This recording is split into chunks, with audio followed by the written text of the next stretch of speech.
नाज़रीन इकराम अस्सलाम वालेकुम।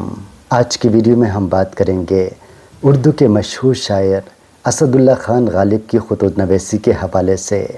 शायर की हैसियत से तो हम सब जानते हैं कि ग़ालिब का मकाम क्या है, और ख़ुतूत नवीसी के हवाले से भी बहुत से नाज़रीन ग़ालिब के बारे में जानते होंगे।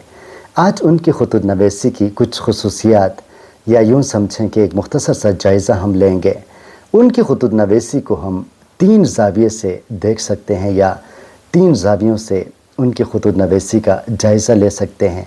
पहला ज़ाविया ख़ुतूत नवीसी के हवाले से, दूसरा ज़ाविया तारीख़ के हवाले से, और तीसरा ज़ाविया सवानिह के हवाले से।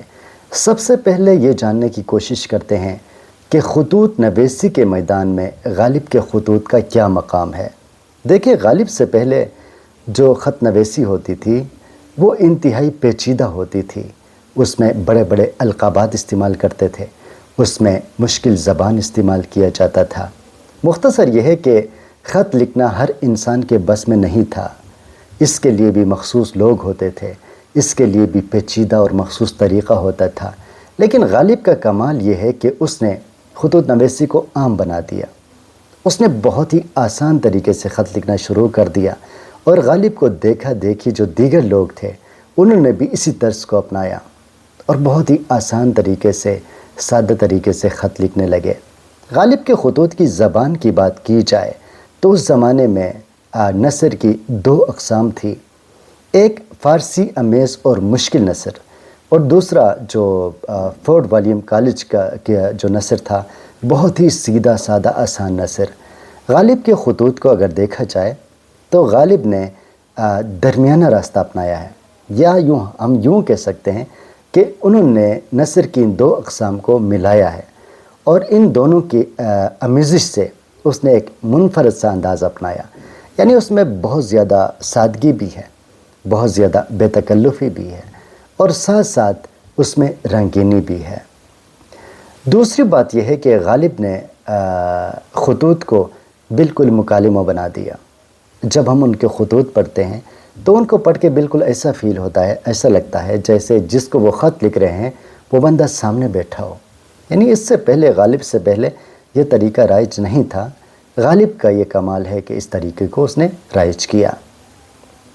अब दूसरे ज़ाविये से अगर देखें, यानी तारीख़ के ज़ाविये से, तो तारीख़ के ज़ाविये से भी इन ख़ुतूत की बहुत ज़्यादा अहमियत है। इसकी वजह यह है कि ग़ालिब ने अपने ज़माने के तमाम हालात को इन ख़ुतूत का मौजू बनाया।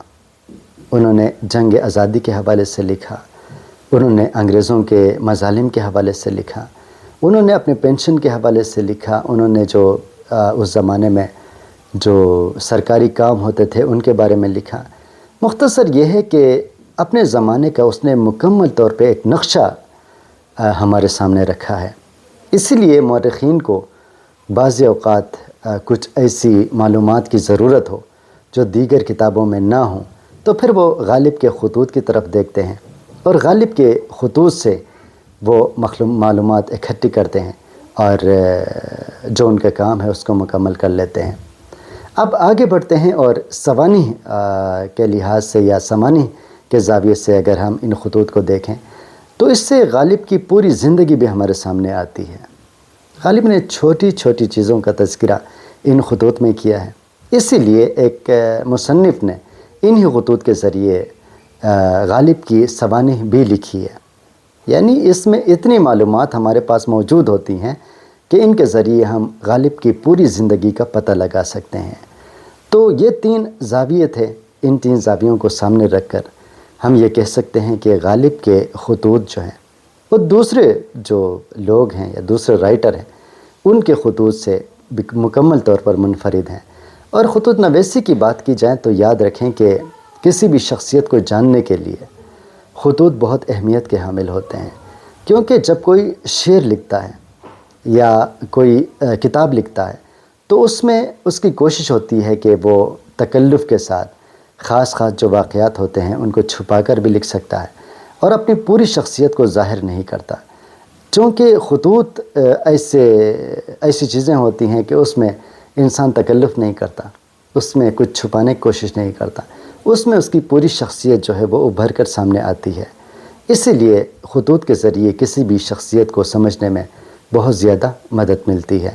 تو غالب کے خطوط بھی ایسے ہی ہیں کہ ان خطوط کے ذریعے نہ صرف ہم غالب کی شخصیت کے بارے میں جاننے کی کوشش کرتے ہیں، جاننے کے قابل ہو جاتے ہیں، بلکہ اس کے ساتھ ساتھ غالب کا جو دور ہے اس دور کے بارے میں بھی ہم جاننے کے قابل ہو جاتے ہیں، اور اس کے ساتھ ساتھ بہت ہی مفید معلومات، تاریخی معلومات بھی ان خطوط میں ہمیں ملتی ہیں۔